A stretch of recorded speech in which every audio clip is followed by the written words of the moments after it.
ఈ వీడియోలో మనం హౌ అనే క్వెషన్ వర్డ్‌ని ఉపయోగించి హ్యావ్ టు మరియు డస్ అనే హెల్పింగ్ వెర్బ్స్ సహాయంతో క్వెషన్స్ ఎలా అడగాలి అనే దాని గురించి తెలుసుకుందాము.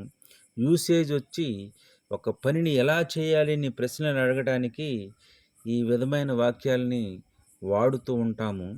దీని యొక్క ఫార్ములా ఏ విధంగా ఉంటుందంటే how plus does plus subject plus have to plus verb 1 plus object, ఈ విధంగా దీని యొక్క ఫార్ములా ఉంటుంది.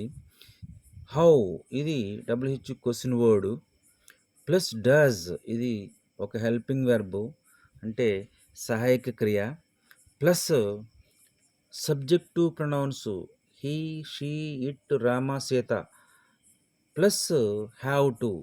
ఇక్కడ సబ్జెక్టు ప్రొనౌన్స్గా హీ షీ ఇట్ రామ సీతాలు వచ్చినప్పుడు మాత్రమే ఇక్కడ డస్ అనే హెల్పింగ్ వెర్బ్, ఇక్కడ హ్యావ్ టు అనే హెల్పింగ్ వెర్బ్ వస్తాయన్నమాట. ప్లస్ వెర్బ్ 1 దీన్నే present tense of the verb లేదా base form of the verb అని కూడా అంటాము.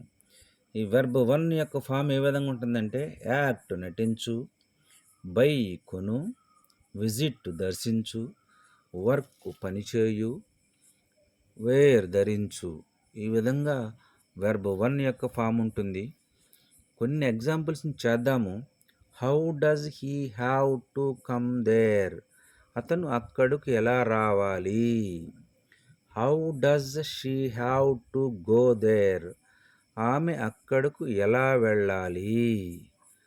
How does it have to eat that, అది లేక ఇది దానిని ఎలా తినాలి.